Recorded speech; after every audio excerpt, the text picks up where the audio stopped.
Gloria lil Mulej, halleluja! Għawkom eżis Maltin u għawċin. Lejla serata speċjali u nitlobkom biex kunu tibqgħu magħna imħabba talbu koll li ħanamlu fl-aħħar. Nixtieq nibda llum nixtieq nindirizza lil Maltin u għawċin kollha, insara Kristjani ta' fidi u daw kollha ta' reda tajba. Ħanuħu l-opportunità ftit minuti, ftit sekondi pjuttost biex ngħidilkom xhud minnkom smajtu bil-ipokrizija u bil-ħmiġ u bil-gideb sfrenat ta' artikli fuq Malta Today, fuq Skoperta, fuq TVM, PBS li tħallas mit-taxxi tagħkom biex iħamġu r-River of Love għal darba oħra. Bħalma tafu f'Malta jisiru ħafna affarijiet ħżiena u għalaj birek meta xaħat jagħmel xi ħaġa ħażina qatt ma jsemmu li ma' knisja jmur, li ma' komunità jmur, li ma' gażin, klamb tal-ħażin imur. Imma meta xaħat jagħmel xi ħaġa River of Love irid jissemma bil-fors ovvjament. Imma aħna nifhmu għax ovvjament aħna qegħdin fuq il-quċċata ta' ammirazzjoni u għandna eluf ta' nies li jaraw dan il-programmi u jaraw u jsegwu din il-komunità. Bħal mettilkom River of Love bin-nies kollha li għaddew minn hawnhekk u bin-nies kollha li jaraw u li jsegwu mill-inqas nikkalkulaw li l-familja River of Love tagħmel madwar Malta u għawdex madwar 20,000 ruħ. Jiġifieri nista' nifhem li forsi min irid min iħobb il-gideb u min iħobb il-korruzzjoni u l-ħmiġ u l-perverżjoni meta jarawx l-effetti kif Alla juża River of Love li qed tagħmel pajjiżna jħossu daqsxejn meddet, nifhimha għax ovvjament tkun qed titlef. Imma għal dawk il-ġurnalisti mhux kollha għal dawk il-ġurnalisti tal-Bigilla ta' Skoperta u ta' Malta Today u ta' gazzetti oħra bħal Times li jixtiequ jħamġu. Din li sar f'Jannar għamilna programmi u tkellimna fuqhom jispeċini fuq il-qtil ta' mara innoċenti Pollakka, tfajla innoċenti li ovvjament aħna kompletament kontra dal-affarijiet bl-aktar mod assolut għax aħna nippritkaw l-imħabba l-paċi u l-maħfra dak kollu li Kristu ġie xandar. Jekk xi ħadd fettillu ġiġi River of Love u għamel xi ħmerija mhux ħaniċċessa. Però ħaniċċara l-affarijiet għal ma nafx kemm il-darba oħra. Number 1, Ebner Aquilina għandu bżonn l-għajnuna serja. Għandu bżonn il-ħelsien mill-ħakma tax-xjaten. Dak mhux ejra, dak mhux qed ngħiru, din hija fatti fatwali u stess jgħid li għandu x-xitan. Issa, għal dawk ukoll li segwew dan il-każ jafu wkoll li Ebner kien qed jarawh bosta tobba u psikjatri għax huwa każ psikjatriku. Apparti minn hekk, imma ovvjament jekk jkollok id-demonju mhux każ psikjatru biss, jista' jkun psikoloġiku, diaboliku, mintulku, kwalinkwa ologu. Meta jkollok id-demonju ovvjament iġiblek l-infern ġo ħajtek. Però tlabna għal Ebner jiddispeċini għal-familja tiegħu ovvjament, nemmen li Ebner huwa pupazz tad-demonju u jalla isib min jgħinu. Jekk hawn qed jismani llum li nemmel hawn mijiet qed jisimgħu ħajkun hawn l-eluf li ħajkun qed jisimgħu issa wasli n-nies jisimgħu li ħarġet din l-istqarrija, nixtieq jiena nagħmel meeting mal-ġenituri ta' Ebner li meta tlabt il-pulizija biex intaqa' magħhom ma tawniex permess. Jiġifieri jiena l-ġenituri ta' Ebner ma nafhomx qatt ma tqajt magħhom. Ebner darba ġie l-komunità ġie tard, aħna nibdew fis-7, ġie tard u telaq kmieni. Il-Ebner jiena qatt ma ntqajt miegħu, qatt ma tkellimt miegħu, qatt ma għamilt l-ebda komunikazzjoni, qatt ma tellajtu fuq hawnhekk, qatt ma għamilna xi terapija xejn żira u nagħti dak kollu gideb sfrenata u l-gazzetti maħmuġa ipokriti bla integrità li għandna f'pajjiżna li bosta minnhom jitħallsu mit-taxxi tagħkom. How nice. Imma ovvjament peress li River of Love fiha ħafna qasel, iħobbu jsemmu River of Love, iżefnu River of Love fin-nofs. Għal dawk il-Maltin u għawċin li huma tal-affari tagħhom u jħobbu l-integrità u dak li wasew, Derek Spiteri għamel żmien jattendi River of Love. Derek Spiteri li ma jattendi River of Love minn dan il-każ li ġara minħabba li kellu bżonn bosta għajnuna minn dak kollu li għadda u nitolbu għalih. Ovvjament River of Love bħala knisja evanġelika pentekostali karizmatika dan huwa post miftuħ għal kulħadd jista' jiġi.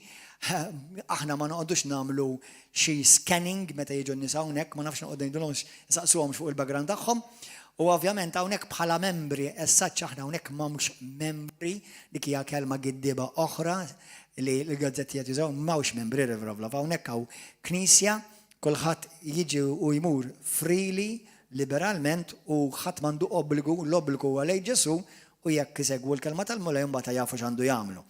Imma pija m'hemmx xi membership, sewwa aħna familja fi Kristu u nagħmlu fl-eluf kbar madwar Malta. U li ħafna fl-eluf kbar ukoll jidentifikaw ma' River of Love u ma' talim u ma' l-missjoni li aħna nxandru għal-glorja tal-Alla u bil-grazzja ta' Sidna Ġesu Kristu. Imma din nixtieq ukoll nwassal issa messaġġ lill-Aziz Prim Ministru, il-mara tiegħu li nħobbukom li tolbu għalikom ta' spiss u dawk kollha li huma fil-kariga fil-ġustizzja, fil-qrati.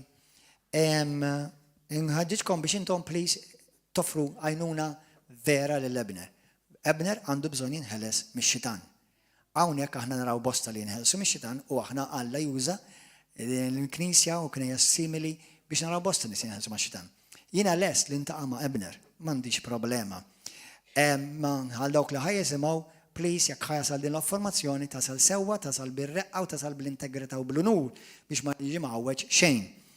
Ovvjament, Abner qatt ma kien la kien membru, la kien jattendi regolari, la daħal darba tard u ħareġ dik id-distess darba kmini. Qatt ma kelli kontru miegħu, qatt ma kelli xejn. Il-vittma l-oħra li qed jiżeffin fin-nofs huwa Derek Spiteri. Derek Spiteri għandu d-diffikultà tiegħu u għadda minn ċelliġis tiegħu, ma ħanex ħanodu kontra tiegħu għax Alla wkoll uża l-Derek Spiteri basta drabi u skont l-avukat Filletti li qal li beda jallega li Derek pratikament abbuża sessualment il-Ebner, hemm ħafna xi tgħid fuqha għax Ebner kien ħawwat u jekk insertaw ħawdu mhux ħadd iċċassa xejn. Però l-biċċa xogħol hija di li nifhem naħseb jiena mill-erf li naħseb li anke ta' common sense m'hemm bżonn tkun xi jaref kbir. Il-gazzetti li jekkotaw għax ma nafx li ma gazzetta taqbad temmen u ma nafx li ma frażi taqbad temmen minnhom għax ovvjament daw jikwotaw li jridu huma u l-min jridu jħamġu ħajkwotaw iktar għar. Sewwa, imma xint għal fl-awla ma nafx, però nista' ngħidilkom mhux biex naqbes għal Derek, imma Derek ċaħad daw l-allegazzjonijiet. Allegazzjoni tfisser li inti qed toħroġ informazzjoni li x'qed taħseb jew tassumi li se ġara. Issa, xi tip ta' suspetta. Mela l-avukat Filletti, il-Mulej jgħinek u jagħtik l-erf tal-Ispiritu Santu u toqgħod attent ma tmurx taqa' xi vittma tad-demonju, sewwa qal beda jinsinwa u beda jisforza milli kif ħatta jiena u ħafna ħaduha u ħafna Maltin qed jindunaw il-qerq ta' dawn l-artikli fuq maħmuġa fuq il-gazzetti. Qed jisforza lil Derek jgħidlu li ovvjament b'xi mod Derek niżillu żipp u whatever. ċaħdu kollu da. Issa, minn ħajja ta' xamel Derek u minn ħajja ta' xamel Ebner il-background tagħhom jekk saru dawn l-affarijiet mhux ħadd iċċessa għax il-background tagħhom kulħadd jaf x'inhija. Sewwa, imma meta jkun hemm allegazzjoni, jiġifieri ma hemm l-ebda provi, hija biss hearsay. Pratikament hija lajja bil-pulit. Dik hija lajja bil-pulit. Għal dawk li intom Kristjani insara u tareda tajba, għodu attenti meta qadaqlaw lajja. Dak waħdu huwa dnub li jitfak fl-infern. Meta taqla lajja falsa u tiġġenera odju, tiġġenera stampa ħażina fuq dak li jkun individwu, mala fama dak huwa kontra l-liġi. Aħna ħanitolbu għalikom biex jekk intom denji tiltaqgħu u jkollkom il-ħnina ta' Kristu, għax il-Mulej joffri l-ħnina dejjem, mhux kulħadd jelqaħħa sfortunatament. Imma min ma jelqax il-ħnina tal-Alla jkollu jiffaċċja il-ġudizzju tal-Alla. Imma mbagħad inħallu l-fidej Alla dawk l-affarijiet. Mela eżis Maltin u għawċin, grazzi tal ismajtuni fuq din l-istqarrija, għodu attenti tħallux il-daw il-gazzetti maħmuġa, korrotti, jimpressjonawkom, meta tkunu tidu tafu xi ħaġa, please, kelmu mal-individu, saqsu l-individu. U nukli, tafu xej l-iskrittura, fi ktib ta' Mattew, kapitlu 17, tgħidilkom bl-istess mod kif tiġġudikaw intom, hekk Alla ħajġġudika lilkom. Mela għal-ġid tiegħek int min int, jekk għandek qatra beżat Alla, oqgħod attent qabel ma tgħaddi ġudizzju għax Alla jwissik li bl-istess mod ħad ġudikat int.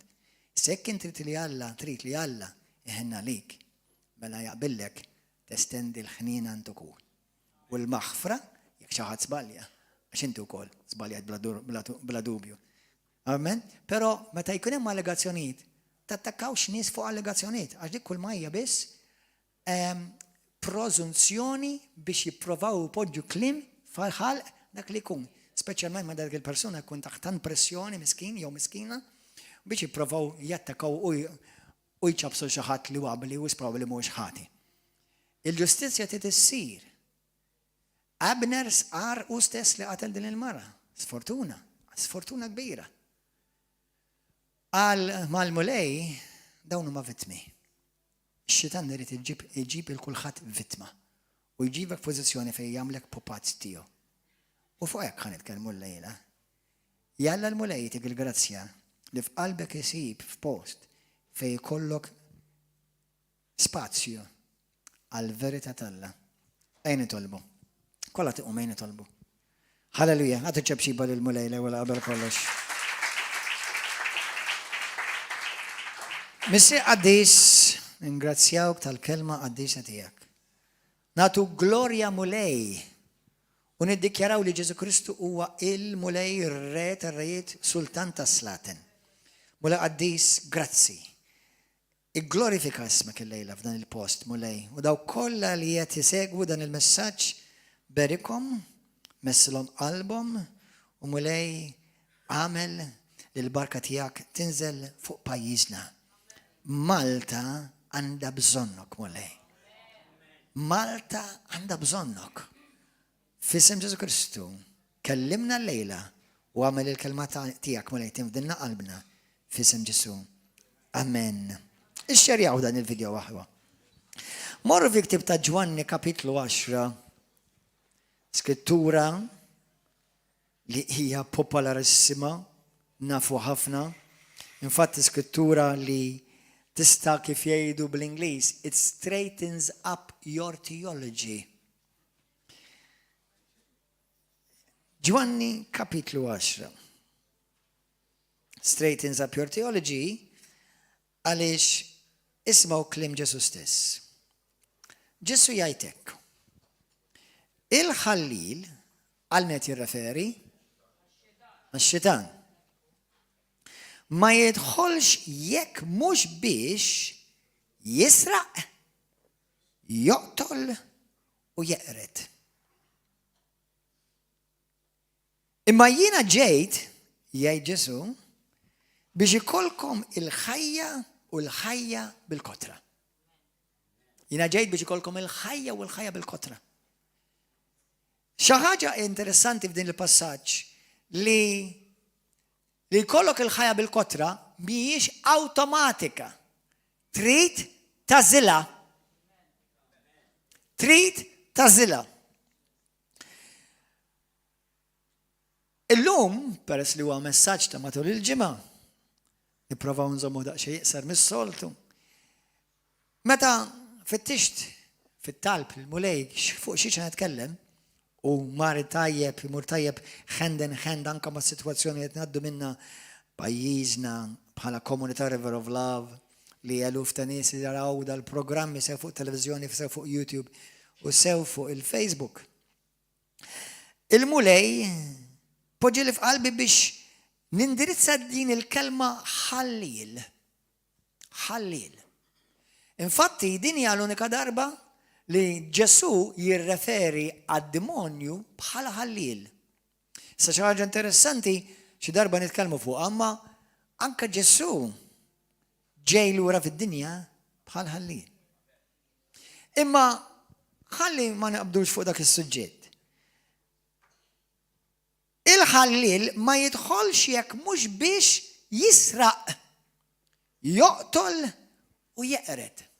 Darba ħabib tiegħi hu fil-mulej li anka parti minn din il-familja li anka għamel żmien il-ħabs u għamel żmien il-ħabs minħabba li kien involut f'affarijiet li huma ta' minn din il-ħabs. Għalli pastor, għalli meta konna mela mal-ħalalin jien, aħna kollha mmorru nippruvaw nisirqu djar li nafu li fihom x'tisraq.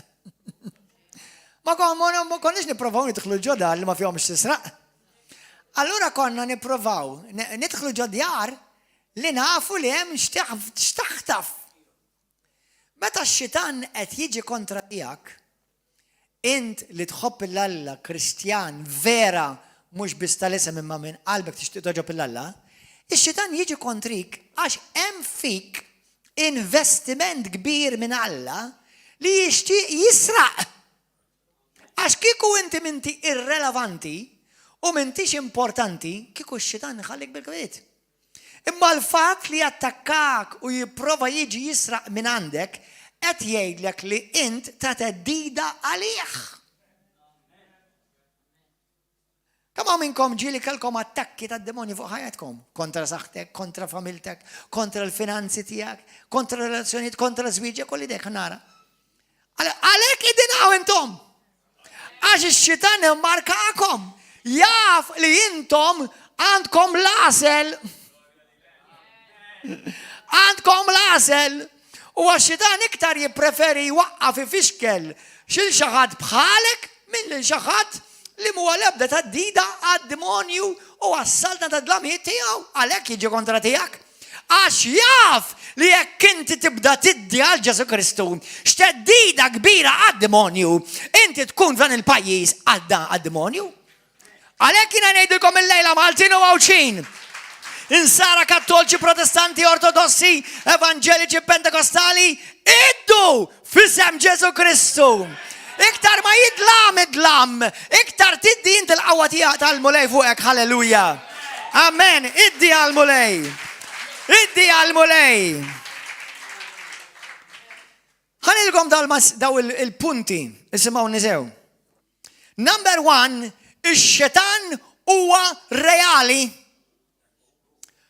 Jeżisti vera u kemm il-darba ġim keċċi minn ġewwa River of Love. As I like to say, he has been many times kicked out in his rear hind, out of this place, out of many people. Hallelujah. Hallelujah. Bla misħija, tibżax mhux ġibukom fuq il-kameras, kemm minnkom ġieli nħlistu mix-xitan holiday. Nħlistu mix-xitan holidaykom. Bla dejqux. Amen. Araw kemm hawn nies li nħallsu mid-demonju. Glorja lil Ġesu. Mhux ta' bxejn ix-xitan irid iħammeġ ir-River of Love u juża nies jagħmilhom pupazzi tiegħu biex ifixkel il-nies li qed ifittxu l-verità milli jiġi River of Love. Għanidu kif jienu kieku jien għad-demonju kieku nagħmel bħalu. Ma rridux, ma rridx nies li jibdew jiddu iktar bil-qawwa tal-Alla. Ma rridx nies jitalmu fuq l-awtorità u l-qawwa għandhom fi Ġesu Kristu, għaliex biex iktar biex jagħmlu li iktar diffiċli. Mela ħanħammeġ ir-River of Love mallew ħalli ma jiġux hemm. Qed tifhmu aħwa.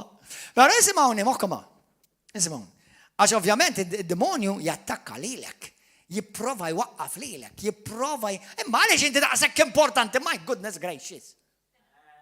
Għaliex inti daqshekk importanti għax-xitan. Kull meta, il-xitan jibda jattakkak, ftakar, kemm jien importanti għall-għadu. Kulħadd jgħidha, kemm jien importanti għall-għadu. Għalhekk trid tibqa' sod fi Kristu. Għalhekk trid tilbes l-armatura tal-Alla kuljum. Għalhekk trid tfaħħar il-Alla. Għalhekk trid toqgħod attent biex ma taqax għan-nażbiet tiegħu. Għalhekk trid toqgħod attent fil-ħsibijiet li jidħlulek li jfisfislek f'widnejk. Hawnhekk aħna River of Love għandna nies ukoll ta' professjoni u anke psikologi u għandna psikjatri jiġu River of Love.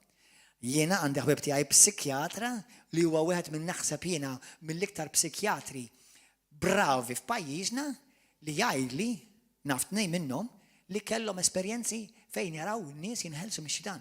Jiġifieri qed ngħidu da għax naf li ħajaraw ħafna nies dal-video. Biex intom ma taħsbux li inti toqgħod temmen fix-xitan. Jiena nemmen fix-xitan m'għandix bżonn ix-xjenza biex tikkonfermaħħuli. Imma nista' nikkonfermalek li x-xjenza tikkonfermalek li x-xitan jeżisti żgur. Issa, La nafu li jeżisti. Number one, jekk inti temmen klib Kristu. Ismawni, eżis insara. Ma tistax tiġi tgħid li jiena Nasrani, jew jiena tal-bambin, jew jiena Kattolku, jew jiena Evangeliku, jew jien tal-born again, u tiġi tgħid li għax jien ma nemmenx fix-xitan. Mela qalbi inti taf x'qed tagħmel, laqqas temmen fi kliem Ġesu. Laqqas temmen fi kliem Ġesu. Għax Ġesu semma l-xitan, Ġesu keċċa l-xitan, Ġesu għalilna noqogħdu attenti kif ngħixu biex ma nagħtu spazju lix-xitan. Mela meta nisrani, forsi well-meaning imma misinformat ħafna, jiġi jgħid jiena ma nemmenx fix-xitan, m'intix qed tagħmel xi preġuta, qed turi kemm inti skużi misinformat, jekk mhux huwa l-injorant. Sewwa, ix-xitan jeżisti. Anzi, ħalli intih waħda lid-demonju, mhux għax ħaqqu da. Jaqbillu li inti temmen ma jeżistix. ħalli twaħħal fil-mama, ħalli twaħħal fil-papa, ħalli twaħħal fil-pastor, ħalli twaħħal fit-tifla, ħalli twaħħal fit-tifel. Żgur, għax imbagħad inti laxxi dan issa barra mill-istampa f'xi ħadd titwaħħal. Tifhem u jippreferi d-demonju li inti twaħħal fil-pastor, jew fil-River of Love, jew fil-koġina, jew fil-tija, jew fil-raġel għax inhu jagħmel li dak il. Le, se niftit. Inti ir-realtà. Inti qed battalja soprannaturali u hemm battalja diabolika kontra ħajtek. And it is not a joke. It is not a joke. Mhijiex ċajta. Toħduwix lightly ta' di, għax di mhix ċajta. U jaf id-demonju ġbittuna jafaslek. Id-demonju jafek, Tinsiex li jilu hawnhekk eluf kbar ta' snin fid-dinja. U drak jaf x'buttuni jafaslek biex iwaqqak fil-level tiegħu biex jaħkmek. Mela ix-xitan huwa persuna, ovvjament għandek ranks ta' demonji, Belzebub, Luċifru, għandek ħafna demonji, pero kollha huma taħt saqajk f'issem Ġesu Kristu. Jekk timxi f'Ġesu Kristu, jekk inti għandek relazzjoni ma' Ġesu Kristu, jekk inti tifhem il-qawwa tad-demm ta' Ġesu Kristu, jekk tifhem glorja u qawwa u potenza hemm fl-isem ta' Ġesu Kristu, li d-demonju ma jridekx inti tiskopri u tkun taf. One, mela vera jeżisti. Ġesu semmieħ u għallimna fuqu kif aħna nelbuħ.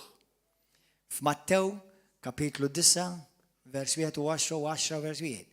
Għandek Luqa kapitlu 9 u kapitlu 10 minn vers 17 sa 19 Ġesu jgħid l-kliem lid-disċipli kollha li jemmnu fih, mhux l-apostoli 12, lid-disċipli kollha.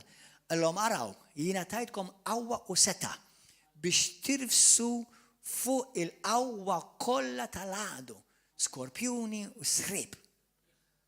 Tirfsu kollha fuq u fuq il-qawwa kollha tal-għadu u l-ebda ħsara ma jista' jagħmlulek. Imma tittimxi ma' Ġesu. Fil-ktieb ta' Ġakbu kapitlu 4 vers 7 skrittura Kristjani tinsewix. Jekk inti tittimxi b'awtorità assoluta fuq l-għadu, trid timxi f'sottomissjoni assoluta taħt Kristu. Għanerġa' ngħidha di. Peress li hemm gwerra bejn żewġ saltniet. Jekk inti kulħadd jgħidha, jekk jien irrid nimxi b'awtorità assoluta li tani Ġesu fuq l-għadu, jien niddeċiedi li nimxi taħt sottomissjoni assoluta taħt Kristu. Għax inkella m'għandekx awtorità fuqu. Għax inti m'għandekx awtorità għax inti gustus, jew għax għandek il-flus, jew għax għandek l-edukazzjoni, jew għax għandek xi jitri wara ismek. Għandek awtorità u qawwa jekk inti ta' Ġesu Kristu biss. U sottomess lejn Alla vera ta'. Amen. Halleluja. Number 1, vera jeżisti huwa persuna Ġesu għallimna fuqu. Number 2, moħkom hawn. Ix-xitan għandu missjoni. Smajta di? Ix-xitan għandu missjoni. Ix-xitan mhux qed jaħli ħinu ta'. Number 1 il-Bibja tgħidlek jaf li l-ħin tiegħu huwa qasir. Allura qed jipprova jagħmel kemm jiflaħ biex joħtaf ruxmata Kristjani. U għandu missjoni. Ma jiġix għal xejn, ġi b'missjoni. Għandu skop. 3. Għandu skop. Għandu skop kontra ħajtek. Aħna ftit ilu għamiltilkom il-messaġġ inti il-pjan divin tal-Alla. Jew inti pjan divin tal-Alla. Imma x-xetan ukoll għandu pjan, Għandu pjan għal ħajtek. U target huwa int. It-target huwa int. U iktar ma tkun imbierek, iktar ma tkun midluk, iktar tiddi u iktar tidder fir-realm spirituali. U iktar ma tola, iktar aħjar għalih. Li iktar ma tola, ħallijek taqa' minn tiżbita kbira. Għalhekk meta x-xitan juża xi ministru tal-Vanġelu, sfortunatament. U xi ministru tal-Vanġelu ma joqgħodx attent għall-istrateġija tiegħu, ħallih jikber. Mbagħad jipprova jwaqqgħu minn hemm. Issa qed tifhmu għaliex il-Bibja tgħidlek itolbu għall-mexxejja tagħkom. Qed tifhmu għaliex intom importanti titolbu għall-pastor.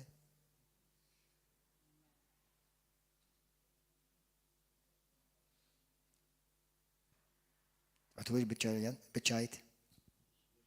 Xuduha bis-serjetà ħafna. Għanilkom, meta jaqa' ministru, ma jaqax ministru wieħed biss, jaqgħu bosta ministri li tal-għajn. Sal-lum stess intqajt ma' xi ħadd li l-persuna qalt li meta ministeru ta' koppja partikolari ġarraf u ħareġ skandlu ħafna sinilu, għalt li minn dakinhar ma setax tieħu ruħ minħabba dak l-iskandlu da daw il-koppja ministri. U naf oħrajn li minħabba dak l-iskandlu partikolari kien hemm oħrajn li ġarfu. Marru lura fid-dinja m'għadhomx mal-mulej. Mokkom hawn, id-demonju huwa strateġiku. Mhux qed ngħidilkom hekk biex tibżgħu.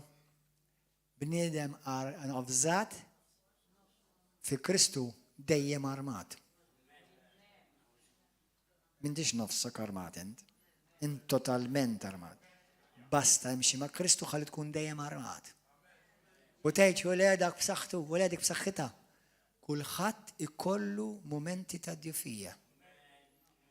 Għax id-dilka tal-Ispiritu Santu mhijiex mill-bniedem, hija minn Kristu.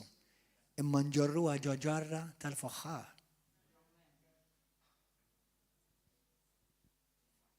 Meta nisma' skandli anka ta' assassin, għalkemm minix kattolku imma nħobbhom xorta waħda, bħalma ħafna minnhom iħobbu lili, imma jiddispjaċini xorta, għax l-għadu juża dak il-każ biex iħammeġ mhux Knisja Kattolika biss, il-Knies kollha tiġġentina tinduna? Intom ġilina tajtu li l-Knies kollha jaħlu mbagħad. Mhux Kattolika biss ta' Evanġelika, Protestanta u minn kollox. Għax għal min ma jafx jidderxerni, la huwa ministru u la tkellem fuq Kristu mela kollha ta' Kristu kollek. Li mhux il-każ, ma x-xitan hekk iridek temmen. Għalhekk qogħdu attenti, kunu wise, itolbu għall-mexxejja tagħkom.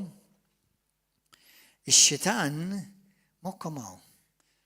Araw di, morru fit-tieni dinja skrittura li dal-aħħar ġiet ħafna f'qalbi. Tieni Timotju. Tieni Timotju. Kapitlu 2. Diġi tkemmel darba f'qalbi din l-iskrittura. Min vers 24. Xi ħaġa li intom tridu tkunu attenti u moħħkom hemm fuqha, ismawha. Ix-xitan jiġi bħal ħallil ma jagħmellekx announcement qabel ma jiġi. Jien ġejt,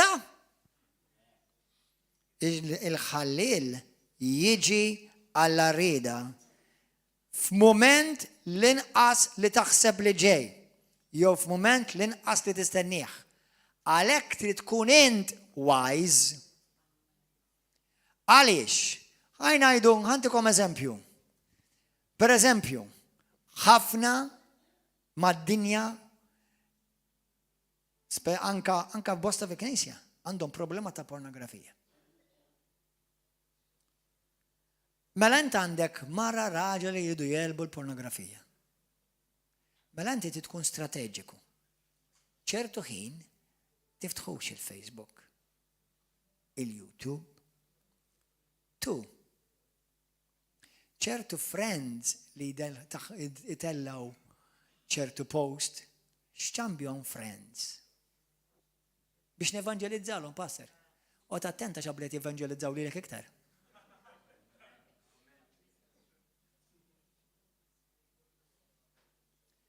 Mhux il-mulej biss jixtieq jirbaħ l-irwieħ, anke d-demonju.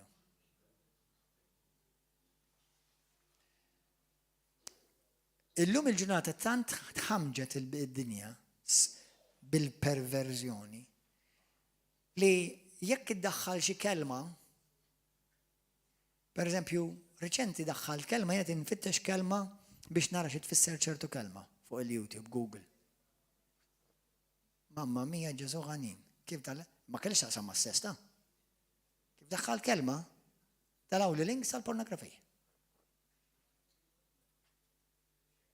Ma kellux taqsam xejn ma l-ebda żejs. Nista' ngħidilkom. Kont naħseb fuq il-kelma desire. Għax il-Skrittura tgħidlek dak kollu tixtiequ fit-talb tagħkom. Kemm trid tkun attent.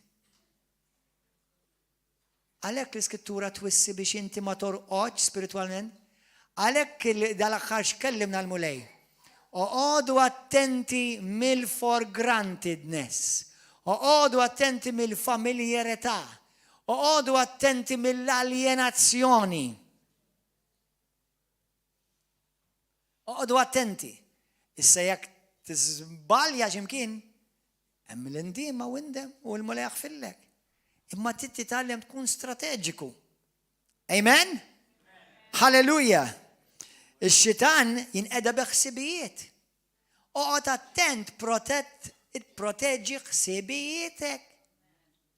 Ħsieb wieħed iwassal għat-tieni wieħed. It-tieni wieħed iwassal għat-tielet ħsieb. X'mela xi tagħmel? Trid inti tkisser il-ħsibijiet bil-qawwa tad-demm ta' Ġesu Kristu. Titlob kontra dak il-ħsibijiet u tuża l-kelma tal-fidi minn fommok. Ħafna minn nies jaqgħu f'depressjoni minn bidu ta' ħsibijiet negattivi. L-Iskrittura fejn titkellem fuq l-armatura tal-Alla f'Efesin 6 tgħidlek li l-vleġeġ tal-għadu li jibgħat kontra tiegħek x'inhu ma dawn? Ħsibijiet, immaġinazzjonijiet. Imma l-Bibja tgħidlek tista' tifqilhom. Kif? Bit-tarka tal-fidi. Kif? Billi dak li inti temmen tibda tirrilisjah bħal bullets tan-nar. Amen? L-elmu tas-salvazzjoni, bravu. L-elmu tas-salvazzjoni mhix xi proteġġik. L-elmu kien tinsix, kien jikkaverja l-widnej l-elmu tas-salvazzjoni. Jiġifieri ħsibijietek u x'tisma. L-elmu kien jikkaverja l-widnej, x'tisma. Amen? Halleluja. Mela qogħdu attenti għax ix-xitan il-ħallil ma jiġix jagħmellek xi announcement jiena ġej. Ħajjiġi f'ħin l-inqas qed tistennih jew tippretendi li jiġi. F'sija li mhux qed taħseb li ħajjiġi. U ħajjiġi b'mod jew ħajuża xi ħaġa li laqas qed tippretendi li ħajuża dik. Qed tifhmu ħajuża affarijiet li inti laqas. Ħanilkom xi ħaġa. Intom nisa Talla. Tiġix tgħid għax jiena mmur il-Knisja u x'in imur il-fellowship għax hemmhekk imorru isimgħuni. Il-Knisja hija bħal sptar. U mhux kull min imur l-isptar jieħu l-mediċina li huwa rrakkomandat. Avolja jmorru l-isptar. Pero l-isptar, anka min jiġi l-isptar, mhux kulħadd huwa b'saħħtu. Xorta hemm ħafna morda. Intom in-nisa talla u r-irġiel talla, imma speċjalment għan-nisa. Għejnu lil ħukom mid-dnub. Tal-ast. Toqgħod attenta x'tilbes. Kif tilbes. Da ma jistax jara mara, stenna ftit. Jekk huwa raġel normali, m'hemm bżonn tkun tad-demonju, laqqas m'hemm bżonn tkun maddas fil-pornografija, ġas raġel normali. Raġel normali jgħodbuh nisa normali. Sewwa? Mela inti il-bes deċenti biex meta raġel ħares lejk ma jarakx uġġett ta' sess, jarak bħala oħtu fi Kristu. Amen, kun deċenti. Number 1, ftakar li ġismek huwa t-tempju tal-Ispiritu Santu. Toqgħodx twaħħal fir-raġel, jes, ir-raġel jagħmel parti tiegħu biex mhux kull mara li jara bil-fors. Imma intom nisa talla, anke kieku ħadd ma qas raġel wieħed ma jħarrislek lejn ġismek f'ħajtek kollha, xorta għal Alla ippreżenta ġismek bħala ġisem qaddis. X'inti ġismek issa m'għadux tiegħek issa tal-Ispiritu Santu. Sewwa? Għodu attenti x'ritratti titfgħu fuq il-Facebook. X'apparti li jarhom Alla, jarawhom ħudkom. Jaraw il-pastor. Għodu attenti x'titfgħu ritratti, għax taf Ġesu xi jwissi fuq l-iskandli. Tgħidli mal-mulej mhux għaż-żgħar iskandli. Mela inti għandek nies Kristjani żgħar li huma żgħar fil-mulej, fil-fejdi. U jaraw lilek bil-forma ta' ġismek kollox iffurmat, jekk nofsu mhux kollok mikxuf, u inti qed tkun oġġett ta' instrument tal-għadu biex twaqqaħu forsi fidnu. Ja ma jħares jekk irid, infatti jekk għandu ja ma jħares, imminti l-istampa poġġejtielu f'moħħu. U inti bis-salħuk tittamela dik, mhux anke għal Alla tippreżenta ruħek bħala mara Alla. Kieku ma jħareslek qas raġel wieħed lejk ġo ħajtek, xorta tilbes deċenti. Mhux qed ngħidlek li tikkaverja kull imma tilbes deċenti. Amen? Amen? Alleluja. Gloria al-mulej. Thank you, Jesus. Araw fit-tieni Timotju xejn. Verse 24. Minu l-qaddej tal-mulej m'għandux joqgħod jitlewwem imma għandu jkun ħlejju ma' kulħadd jinqala biex jgħallem. Kollu sabar, paċenzja, kulħadd jgħid paċenzja. Ħu paċenzja. Alla huwa paċenzjuż miegħek. Daqshekk inti tittieħu ma' ħadd ieħor.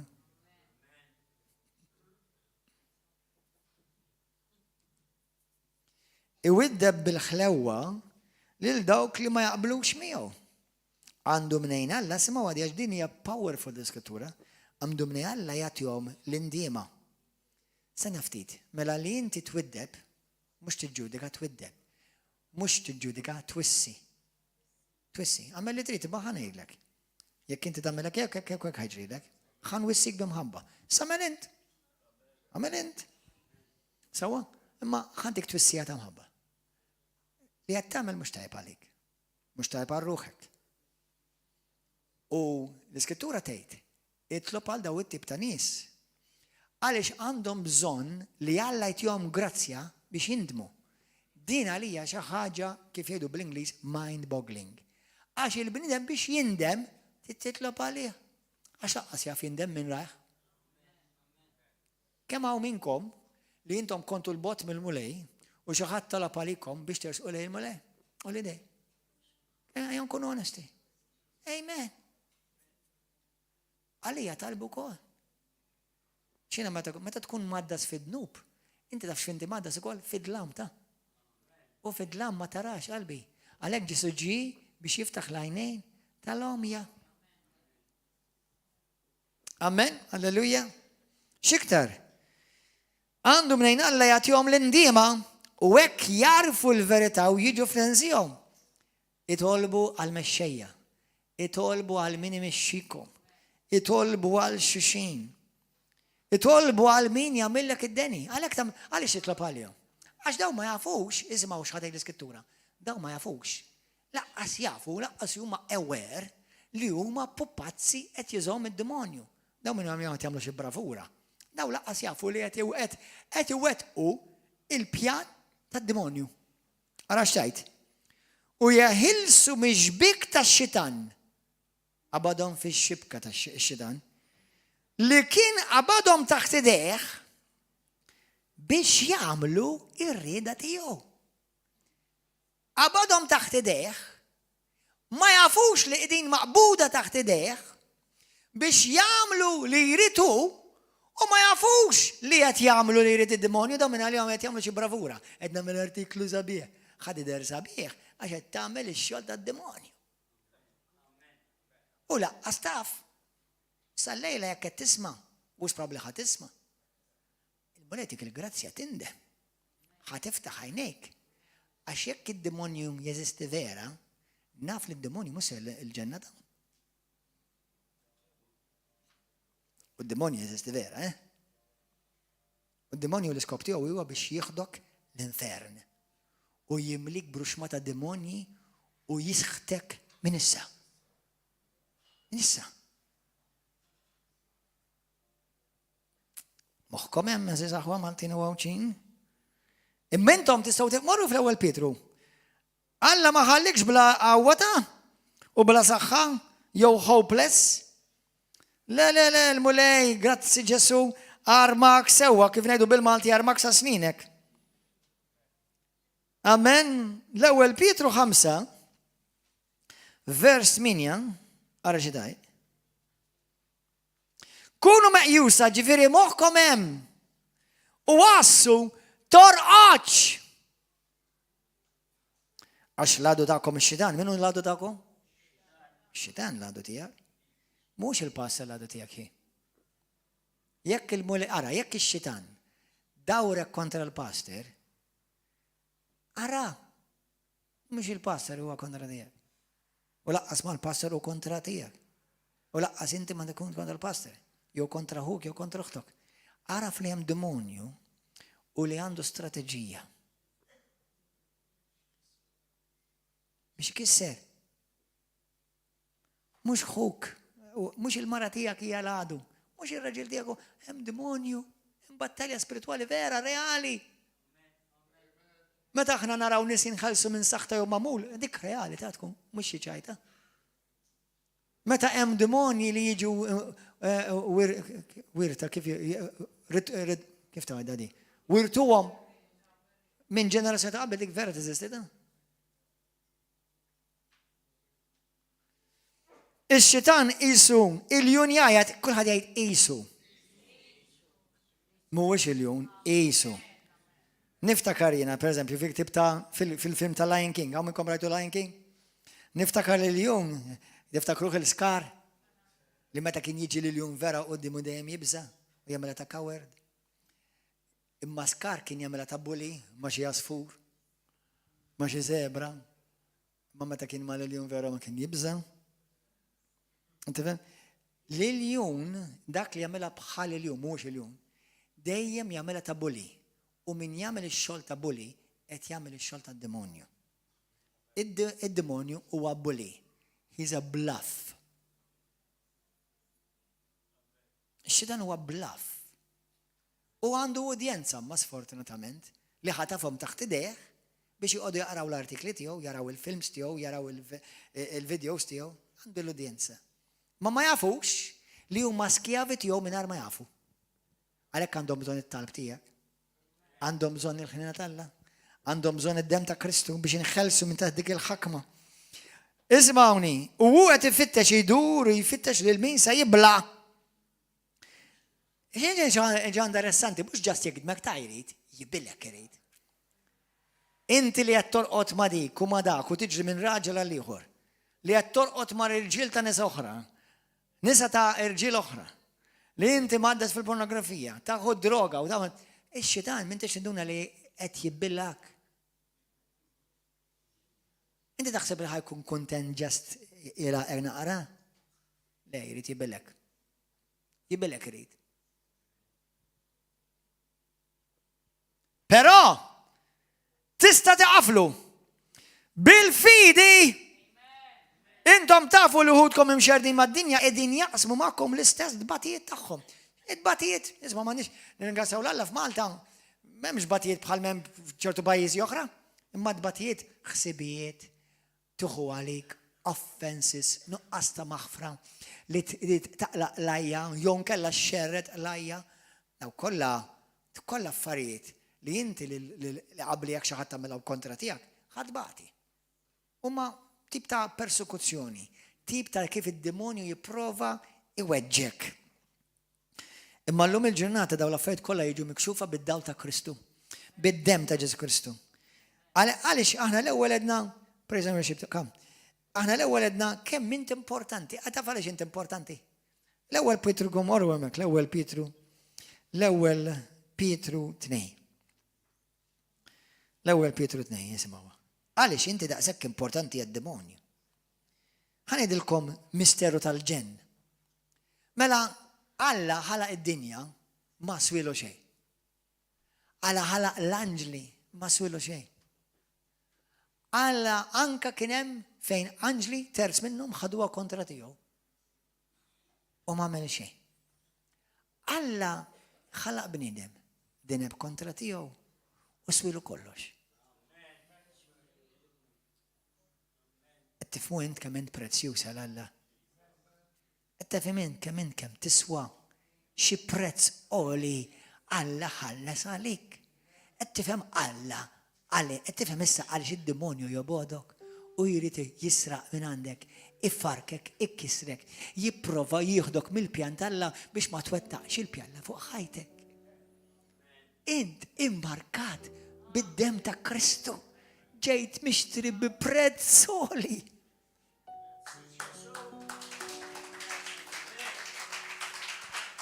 Halleluja. Mixtri bid-dem ta' Kristu.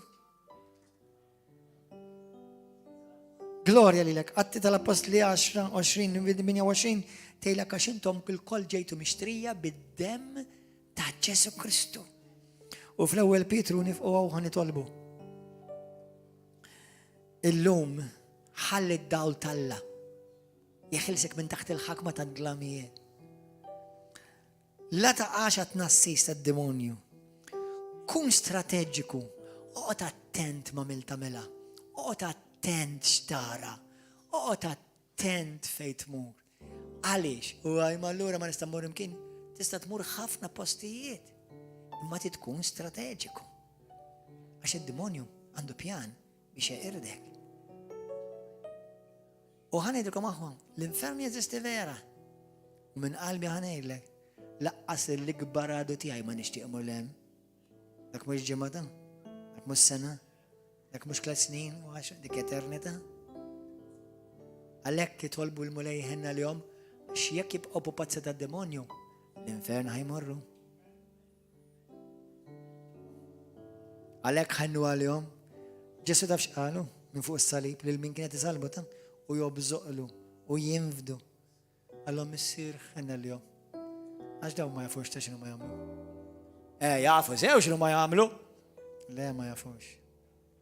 Min jigdeb kontra l-Vrovlov ma jafx ta' xinu jagħmel. Qed tara the devil in action through a puppet. That's all. That's what you're saying. But he is defeated. He has been defeated and he has been dethroned in the mighty name of Jesus of Nazareth. Hallelujah. Għajja naqraw di, u għani tħolbu fl-imkien. Ikkun infaxħar ismek mulej għaddis. L-ewwel Pietru 2, vers 18.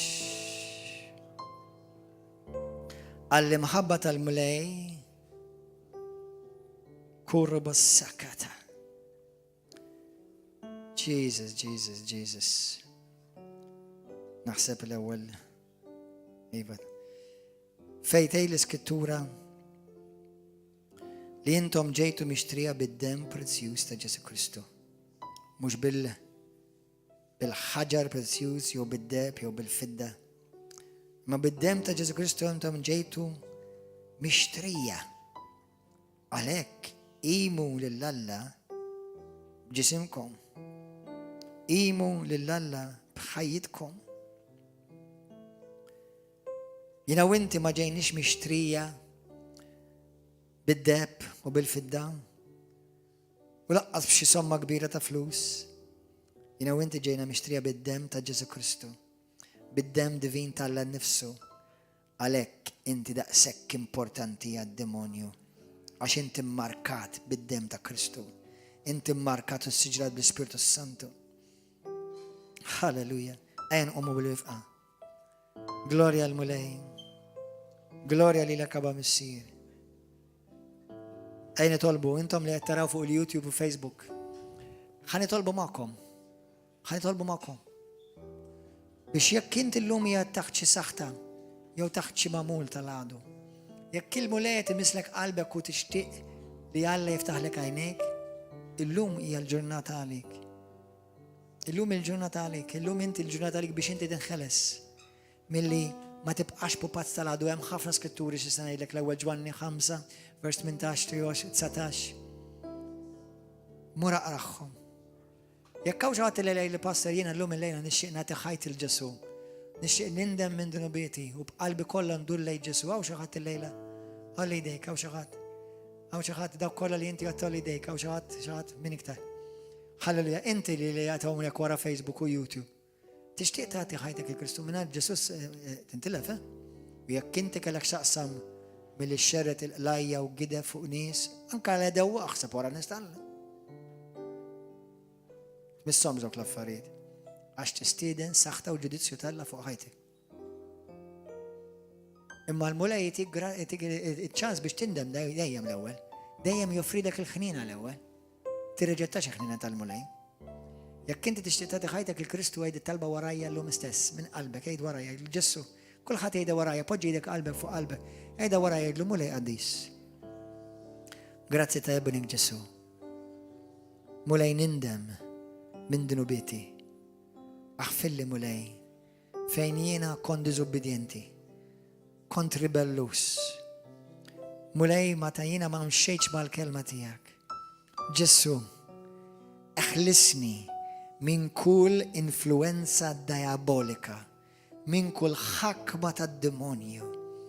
اغسلني بالدم قديستياك مولاي من القدام بقلبي كله نمن لجسو ولبنت الله ميتاليا فوق الصليب وبرمست الموت والأومنتياك جسو إن سلفيتني رتنيش عليك مولاي وزعني مولاي عونيين مولاي حيصير مني سكون كلمتك مولاي قديس اللوم نجحت ونرنونشا كل سخطة الجنراتيوني كل سبيرتو بيرفيرس كل سبيرتو تا سختيت في حياتي كل ديمونيو كل فيتسيو حزين كل فورمة نقص مغفرة كل فورمة رابية كل فورمة اوفنس في حياتي نجحدا نرنونشا ونأتشتا من جو حياتي إسا ستيس بالقوة تا جيسو كريستو ين تا جيسو اللوم بالجراتيو ين سالفات